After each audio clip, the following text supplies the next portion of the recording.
প্রত্যেকটা পরীক্ষা কেন্দ্রে যাতে প্রত্যেক শিক্ষার্থী অত্যন্ত শান্তিপূর্ণ, স্বচ্ছ, নকলমুক্ত পরিবেশে এবং সমান সুযোগে পরীক্ষা দিতে পারে, সে বিষয়ে আমরা জেলা প্রশাসন অত্যন্ত কঠোর অবস্থানে রয়েছি। আর যাতে কোনোভাবে নকলমুক্ত পরিবেশ যাতে তারা নকলমুক্ত পরিবেশে পরীক্ষা দিতে পারে, সেই ব্যাপারে কিন্তু জেলা প্রশাসনের অবস্থান অত্যন্ত জিরো টলারেন্সে রয়েছে।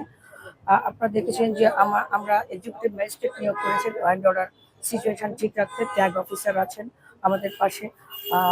আমরা দেখছি যে এখন ডেঙ্গুর পিক টাইম চলছে, তো এই ডেঙ্গু পরিস্থিতিকে সামাল দিতে বা ডেঙ্গু পরিস্থিতি বিবেচনায় রাখবার জন্য প্রত্যেকটা পরীক্ষা কেন্দ্রে যাতে ফগার মেশিন দিয়ে চারপাশে মশা নিধন করা হয় বা স্বাস্থ্যসেবা নিশ্চিত করা হয়, পরীক্ষার কেন্দ্রগুলি যাতে পরিষ্কার পরিচ্ছন্ন রাখা হয় সে বিষয়ে আমরা পরীক্ষার যারা দায়িত্বপ্রাপ্ত কর্মকর্তারা আছেন বা শিক্ষকবৃন্দ আছেন তাদেরকে আমরা নির্দেশনা দিয়েছি, তারা কাজ করছে। আমরা চেষ্টা করছি যে জেলা পুলিশ, জেলা প্রশাসন, স্বাস্থ্য বিভাগ, শিক্ষা বিভাগ, ফায়ার সার্ভিস সহ সবাই প্রত্যেকে যার যার জায়গা থেকে চেষ্টা করছি এসএসসি পরীক্ষা যাতে নির্বিঘ্নে এবং শান্তিপূর্ণ পরিবেশে সম্পন্ন হতে পারে। সরাসরি সরকার আমাদেরকে সেভাবে নির্দেশনা দিয়েছেন।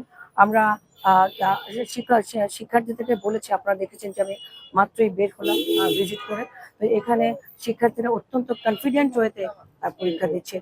আমরা তাদেরকে সাহস দিয়েছি, বলেছি গুজবে কান না দিতে, আর গুজবে যাতে কান দিয়ে কোনো পরিস্থিতি বিভ্রান্তি সৃষ্টি না করতে পারে যাতে, সেজন্য আমরা সজাগ রয়েছি।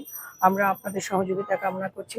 আমরা সাংবাদিক ভাইদের কলমের মাধ্যমে বা সাংবাদিক ভাইদের ক্যামেরার মাধ্যমে সমাজকে দেখি, আপনারা আমাদেরকে সহযোগিতা করবেন যাতে এই এসএসসি পরীক্ষা একটি সম্পূর্ণ সুষ্ঠু এবং শান্তিপূর্ণ পরিবেশে উদযাপিত হতে পারে।